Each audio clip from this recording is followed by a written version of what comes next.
जय हिंद साथियों, नमस्कार। कैसे हैं आप सभी। यदि आप यूपी टेट 2026 की तैयारी कर रहे हैं और पेपर 2 में आपने एसएसटी लिया है तो ये वीडियो आपके लिए है। इसमें हम लोग पेपर 2 में जो एसएसटी लिए हैं विद्यार्थी, उन सभी के लिए वो महत्वपूर्ण प्रश्न हम लेके आए हैं जो एनसीईआरटी और एससीईआरटी दोनों से लिया गया प्रश्न है। कुछ पीवाईक्यू टाइप क्वेश्चन है, उन सभी का डिटेल में हम पढ़ने वाले हैं, उन सभी को डिटेल में करने वाले हैं। तो नमस्कार, मेरा नाम विवेक पांडे है और आप देख रहे हैं टुडे एग्जाम स्टडी का यूट्यूब प्लेटफॉर्म। साथियों, उससे पहले कि हम लोग क्लास शुरू करें, चैनल पे आप नए हैं तो सब्सक्राइब कर लीजिएगा।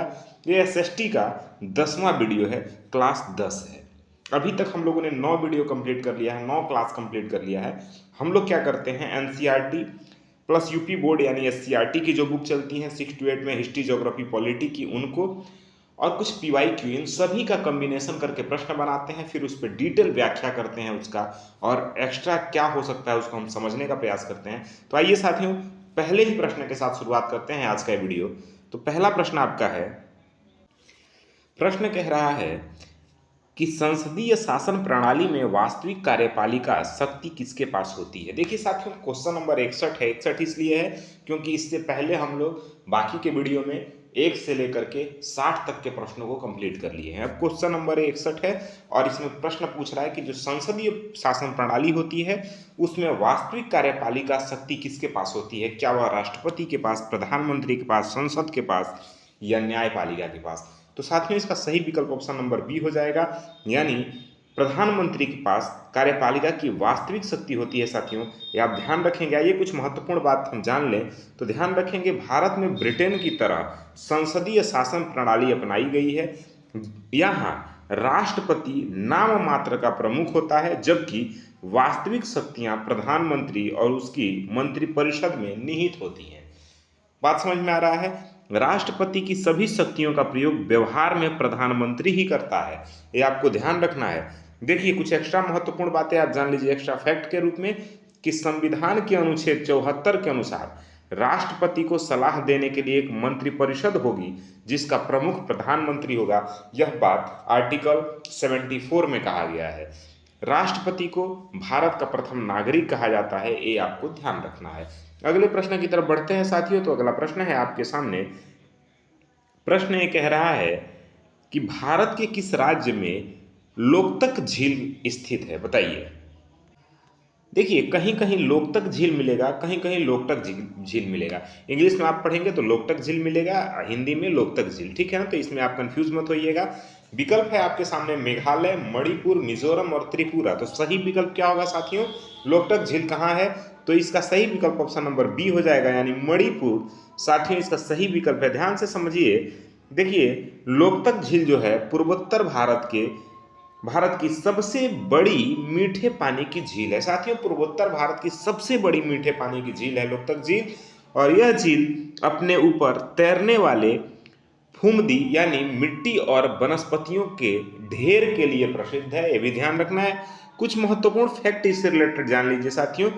इसी झील में विश्व का एकमात्र तैरता हुआ राष्ट्रीय उद्यान केबुला लामजाओ भी है। कौन सा, केबुल लामजाओ। ध्यान रखेंगे, तैरता हुआ झील है, ठीक है ना। जो आपका लोकटक झील है, उस झील में विश्व का एकमात्र तैरता हुआ राष्ट्रीय उद्यान है। सॉरी साथियों, राष्ट्रीय उद्यान है, झील नहीं, राष्ट्रीय उद्यान है। और उस राष्ट्रीय उद्यान का नाम क्या है, केबुला लामजाओ। ध्यान रखेंगे, केबुला लामजाओ एक राष्ट्रीय उद्यान है जो तैरता हुआ राष्ट्रीय उद्यान है, और कहाँ है, लोकतक झील में है साथियों। और कुछ महत्वपूर्ण बात आप जान लीजिए, यह संगाई हिरण यानी जो मणिपुर का राजकीय पशु है साथियों, उसका एकमात्र प्राकृतिक आवास है कहाँ पे, लोकतक झील, ठीक है ना। ये आप ध्यान रखेंगे, लोकतक झील राष्ट्रीय उद्यान केबुला लामजाओ में, ठीक है ना। केबुला लामजाओ संघाई हिरण के लिए प्रसिद्ध है जो मणिपुर का राजकीय पशु है साथियों, ये भी आपको ध्यान रखना है। अगला प्रश्न है आपके सामने, सत्यमेव जयते से संबंधित प्रश्न है। और प्रश्न ये कह रहा है कि बताइए, सत्यमेव जयते यह शब्द किस उपनिषद से लिया गया है। क्या वह मांडुक्योपनिषद है, या फिर कठोपनिषद है, छांदोग्योपनिषद है, या फिर केनोपनिषद है, बताइए। ध्यान रखेंगे प्यारे विद्यार्थियों, ये जो आपका सत्यमेव जयते है, जहाँ अगर आपको कहीं पुलिस स्टेशन पे कहीं भी मिल जाता है लिखा हुआ ये शब्द, तो यह मुंडकोपनिषद से लिया गया है साथियों। विकल्प बी सही है, मुंडकोपनिषद से सत्यमेव जयते लिया गया है। ध्यान रखेंगे यह भारत का राष्ट्रीय आदर्श वाक्य है, सत्यमेव जयते। इसका मतलब होता है सत्य की ही जय हो, सत्य की ही विजय हो। साथियों, यह मुंडकोपनिषद से लिया गया है। यह वाक्य भारत के राज चिन्ह सारनाथ के अशोक स्तंभ के नीचे देवनागरी लिपि में अंकित है। ये भी आपको ध्यान रखेंगे। ये कुछ महत्वपूर्ण फैक्ट भी हम जान ले। कठोपनिषद की अगर हम बात करें साथियों, तो इसमें यम और नचिकेता का प्रसिद्ध संवाद है। जब नचिकेता यम से संवाद करते हैं, तो यह कठोपनिषद में है। उपनिषदों की कुल संख्या साथियों 108 है। ये भी आपको ध्यान रखना है। उपनिषदों की कुल संख्या कितनी है? 108 है।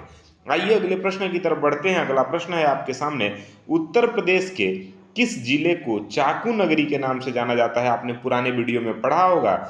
चाकू नगरी, बताइए क्या वह मुरादाबाद है, रामपुर है, बरेली है या सहारनपुर है साथियों? देखिए, चाकू नगरी के नाम से हम रामपुर को जानते हैं। विकल्प बी सही है, यानी रामपुरी छुरी आप सुनते हैं, रामपुरी चाकू सुनते हैं, तो विकल्प आपका बी सही है साथियों। देखिए, यह एक ऐतिहासिक विरासत और उच्च गुणवत्ता वाले रामपुर चाकू के लिए प्रसिद्ध है साथियों। कुछ महत्वपूर्ण बात इससे रिलेटेड और जान लीजिए। जो मुरादाबाद है साथियों, मुरादाबाद शहर पीतल नगरी के नाम से जाना जाता है। बरेली सुरमा नगरी और फर्नीचर यानी बेंत के काम के लिए प्रसिद्ध है। वहीं अगर हम सहारनपुर की बात करें साथियों, तो लकड़ी पर नक्काशी के लिए प्रसिद्ध है सहारनपुर। ये बात आपको ध्यान रखना है, चूंकि आप उत्तर प्रदेश उत्तर प्रदेश में यूपी टेट का एग्जाम दे रहे हैं साथियों, तो ये सब बात भी आपको जाननी जरूरी है। अगला प्रश्न आपसे पूछ रहा है कि भूकंप की तीव्रता मापने वाले यंत्र को क्या कहते हैं? क्या वो बैरोग्राफ है, सिस्मोग्राफ है, रेडियोग्राफ है या एनेमोमीटर है? हम भूकंप की तीव्रता किससे मापते हैं साथियों, बताइए।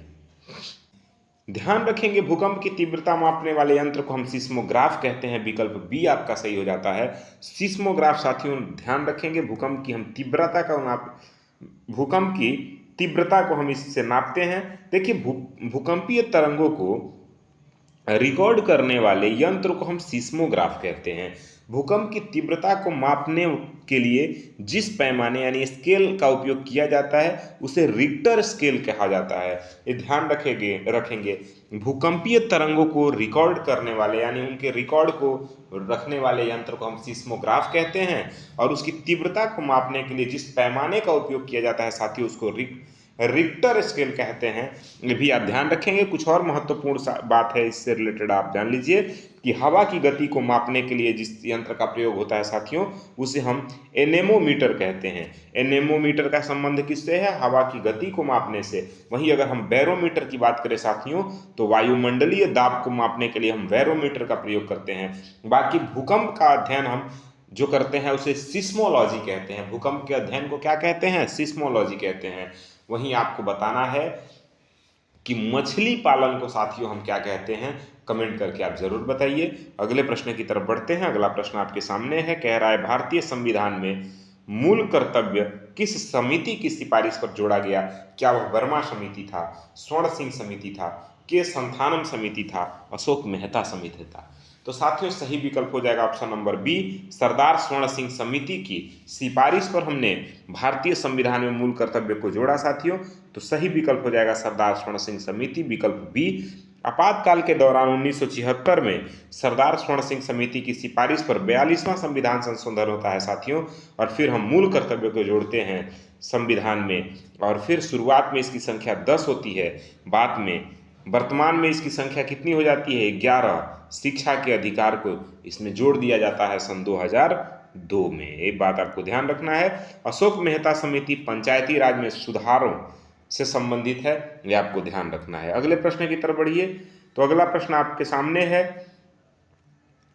हम्पी किस साम्राज्य की राजधानी थी? क्या वह बहमनी साम्राज्य की राजधानी थी, विजयनगर साम्राज्य की राजधानी थी, चोल साम्राज्य की राजधानी थी या फिर पल्लव साम्राज्य की राजधानी थी? तो साथियों सही विकल्प है आपका ऑप्शन नंबर बी, यानी विजयनगर साम्राज्य की राजधानी हम्पी थी। ये बात आपको ध्यान रखना है। हम्पी कर्नाटक में है साथियों, विजयनगर साम्राज्य की राजधानी थी। यहाँ तुंगभद्रा नदी के तट पर यह स्थित है। इससे इसके खंडहर आज भी विजयनगर की भव्यता को बताते हैं, दिखाते हैं, सुनाते हैं उसकी कहानी को। साथियों कुछ महत्वपूर्ण फैक्ट है वो भी आप जान लीजिए कि विजयनगर की स्थापना 1336 में हरिहर और बुक्का ने की थी। किसने की थी? हरिहर और बुक्का ने। साथियों कब की थी? 1336 में। हम्पी यूनेस्को की विश्व धरोहर की सूची में भी शामिल है साथियों, और 50 के नोट पर इसका चित्र भी अंकित है। भारत का जो 50 रुपए का नोट होता है उस पे इसका चित्र भी अंकित है साथियों, तो ये बात भी आप ध्यान रखेंगे। अगले प्रश्न की तरफ बढ़ते हैं। अगला प्रश्न है,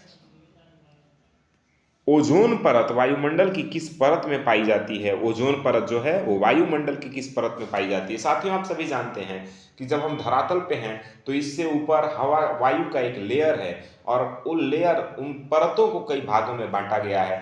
क्षोभ मंडल, संताप मंडल, मध्य मंडल, आयन मंडल, फिर बहिर्मंडल है साथियों। तो अब आपको ये बताना है कि ओजोन परत वायुमंडल की किस परत में है। तो साथियों क्या वह क्षोभ मंडल में है, समताप मंडल में है, आयन मंडल में है, या फिर मध्य मंडल में है? बताइए सही विकल्प क्या होगा। देखिए इस प्रश्न का सही जवाब होगा ऑप्शन नंबर बी, यानी समताप मंडल। समताप मंडल में साथियों ओजोन परत है। ध्यान रखेंगे ओजोन परत मुख्य रूप से समताप मंडल के निचले हिस्से में पाई जाती है। इसका काम क्या है साथियों? तो यह सूर्य से आने वाली जो हानिकारक गैस हैं, एक हानिकारक किरणें हैं, जो कि जैसा कि परावैगनी किरणें हैं, आप सभी जानते हैं, ठीक है ना। परावैगनी किरण क्या करती है कि जब वो धरती पर आती है ना तो स्किन से संबंधित बीमारियां उत्पन्न होती हैं, चर्म रोग उत्पन्न होता है, एक चर्म रोग बीमारी। तो उस हानिकारक किरण को जो धरती पर न पहुंचे उसको ओजोन परत रोकता है। ओजोन परत अवशोषित कर लेता है, सोख लेता है। तो ओजोन परत कहाँ है साथियों? समताप मंडल में। तो जो सूर्य से हानिकारक किरणें आ रही है, परावैगनी किरणें, उसे ओजोन परत रोकता है धरती पे पहुंचने से। तो सही विकल्प है समताप मंडल। ध्यान रखेंगे साथियों ओजोन परत की जो मोटाई मापने की इकाई होती है उसे हम डॉप्सन कहते हैं। क्या कहते हैं? डॉप्सन कहते हैं। ओजोन परत को नुकसान पहुंचाने वाली प्रमुख जो गैस है वो है क्लोरोफ्लोरोकार्बन, CFC है साथियों। वर्तमान में ओजोन परत में छिद्र हो रहा है, ये भी एक चिंता का विषय है, और उसका मुख्य कारण क्या है? क्लोरोफ्लोरोकार्बन। क्लोरोफ्लोरोकार्बन साथियों AC में, फ्रिज में, इन सब से जो निकलने वाली गैसें हैं वो क्लोरोफ्लोरोकार्बन ही हैं, जिससे ओजोन परत को नुकसान हो रहा है, ओजोन परत में छिद्र हो रहा है, और उससे सूर्य की जो हानिकारक किरणें हैं यानी परावैगनी किरणें वो धरती तक पहुंच रही हैं। तो विकल्प आपने समझ लिया, समताप मंडल सही है। अगले प्रश्न की तरफ बढ़ते हैं। अगला प्रश्न आपके सामने है, रामकृष्ण मिशन की स्थापना किसने की थी? क्या वह स्वामी दयानंद सरस्वती थे, स्वामी विवेकानंद थे, राजा राम मोहन राय थे, या फिर केशव चंद्र सेन थे? देखिए प्यारे विद्यार्थियों इसका सही विकल्प ऑप्शन नंबर बी हो जाएगा, यानी स्वामी विवेकानंद। रामकृष्ण मिशन की स्थापना स्वामी विवेकानंद करते हैं। आप सभी जानते होंगे स्वामी विवेकानंद ने अपने गुरु की याद में, उनके गुरु कौन थे? रामकृष्ण परमहंस जी थे उनके गुरु। अपने गुरु की याद में 1 मई 1897 को बेलूर, यानी जो पश्चिम बंगाल में स्थित है साथियों, पश्चिम बंगाल के बेलूर में रामकृष्ण मिशन की स्थापना करते हैं, और इसका मुख्य उद्देश्य होता है समाज सेवा और वेदांत का प्रचार करना साथियों।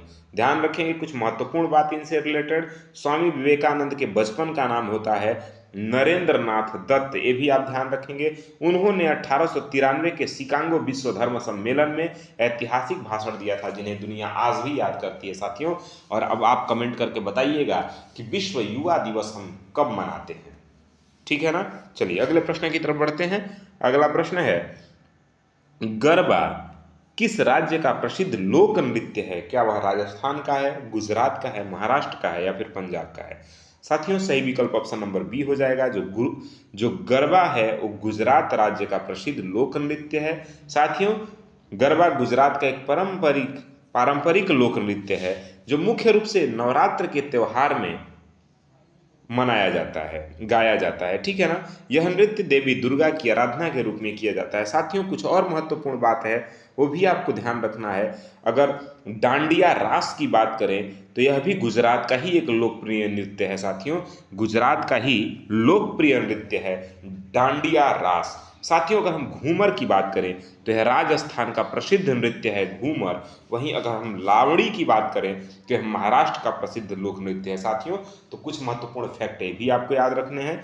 अगले प्रश्न की तरफ बढ़ते हैं, उससे पहले साथियों यदि चैनल पर नए हैं तो सब्सक्राइब करिएगा और वीडियो पसंद आ रहा हो तो लाइक शेयर भी करनी आपकी जिम्मेदारी है। प्रश्न है कि भारतीय संविधान के किस अनुच्छेद में समान नागरिक संहिता यानी यूसीसी का वर्णन है? क्या वह आर्टिकल 40 है, अनुच्छेद 44 है, अनुच्छेद 45 है या फिर अनुच्छेद 48 है? तो साथियों इसका सही विकल्प ऑप्शन नंबर बी हो जाता है, यानी अनुच्छेद 44 राइट आंसर है। देखिए बात करें हम यूसीसी की तो देखिए साथियों ध्यान रखेंगे, राज्य के नीति निर्देशक तत्वों के अंतर्गत अनुच्छेद 44 कहता है, जो राज्य के नीति निर्देशक तत्व हैं उसके अंतर्गत अनुच्छेद 44 कहता है कि राज्य भारत के पूरे क्षेत्र में नागरिकों के लिए एक समान नागरिक संहिता यानी यूसीसी प्राप्त करने का प्रयास करेगा। इसका अर्थ यह है साथियों कि सभी धर्मों के लिए विवाह, तलाक और उत्तराधिकार जैसे कानून समान होंगे। अगला कुछ महत्वपूर्ण फैक्ट है उसको भी जान लीजिए। गोवा भारत का एकमात्र ऐसा राज्य है जहां लंबे समय से समान नागरिक संहिता लागू है। हाल ही में उत्तराखंड इसे लागू करने वाला पहला भारतीय राज्य बना। ठीक है ना। वहीं अनुच्छेद 40 जो है साथियों वह ग्राम पंचायतों के गठन से संबंधित बात कहता है, ये आपको ध्यान रखना है। अगला प्रश्न है शून्यकाल। भारतीय संसदीय व्यवस्था में किसकी देन है? ब्रिटेन की, भारत की, अमेरिका की या फिर स्विट्जरलैंड की? तो साथियों अगर हम शून्यकाल की बात करें यानी 0 आवर की बात करें तो यह भारत की देन है। विकल्प बी सही हो जाता है साथियों, ध्यान रखेंगे। देखिए साथियों शून्यकाल भारतीय संसदीय नवाचार है जो कब शुरू हुआ तो यह 1962 में अस्तित्व में आया। यह प्रश्नकाल के तुरंत बाद का समय दोपहर के 12 बजे होता है। इसमें सांसद लोग क्या करते हैं, बिना किसी पूर्व सूचना के महत्वपूर्ण मुद्दे उठा सकते हैं साथियों, ये भी ध्यान रखना है। कुछ महत्वपूर्ण बात और आप जान लीजिए। प्रश्नकाल की अगर हम बात करें साथियों तो प्रश्नकाल संसद की बैठक का पहला घंटा यानी 11 से 12 बजे के बीच का समय होता है, उसे हम प्रश्नकाल यानी क्वेश्चन आवर कहते हैं। वहीं शून्यकाल का उल्लेख संसद की प्रक्रिया नियमों में नहीं है, यह एक अनौपचारिक साधन है बस। ठीक है ना। अगले प्रश्न की तरफ बढ़िए। तो अगला प्रश्न आपसे कह रहा है कि पोंगा बांध किस नदी पर निर्मित है?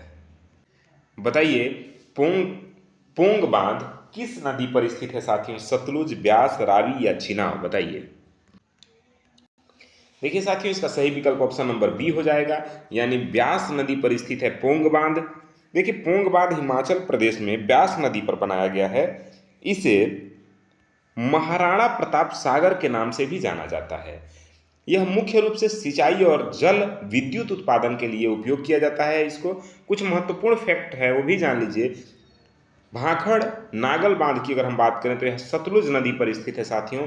वहीं हम थीम बांध यानी रणजीत सागर की बात करें तो यह रावी नदी पर स्थित है साथियों। और पोंग बांध झील यह प्रसिद्ध रामसर साइड भी है यानी आर्द्र भूमि भी है, इसको भी आपको ध्यान रखना है। अगला प्रश्न आपसे कह रहा है कि किस गवर्नर जनरल को भारतीय प्रेस का मुक्तदाता कहा जाता है? बताइए किस गवर्नर जनरल को भारतीय प्रेस का मुक्तिदाता कहा जाता है?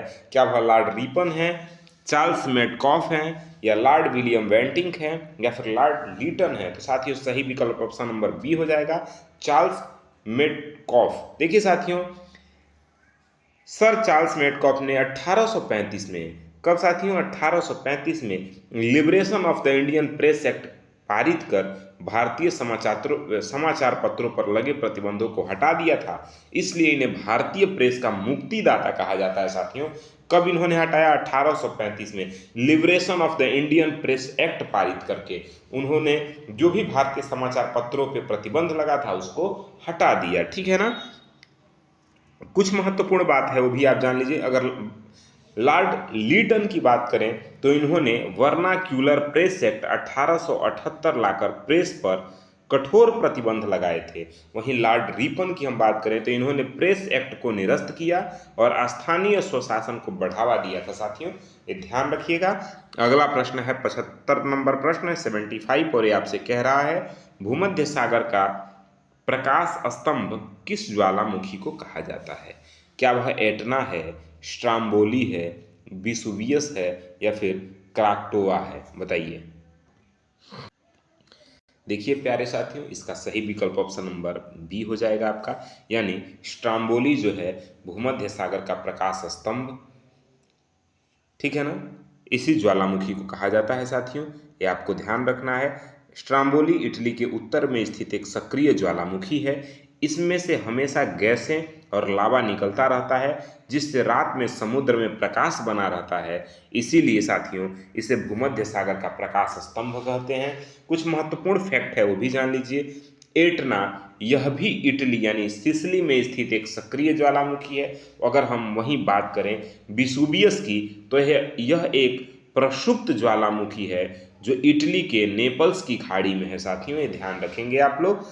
अगला प्रश्न आपके सामने है, उत्तर प्रदेश से संबंधित प्रश्न है। उत्तर प्रदेश में भारतीय दलहन अनुसंधान संस्थान यानी IRPR कहाँ स्थित है? IIPR कहाँ स्थित है? क्या लखनऊ में, कानपुर में, झांसी में या फिर आगरा में?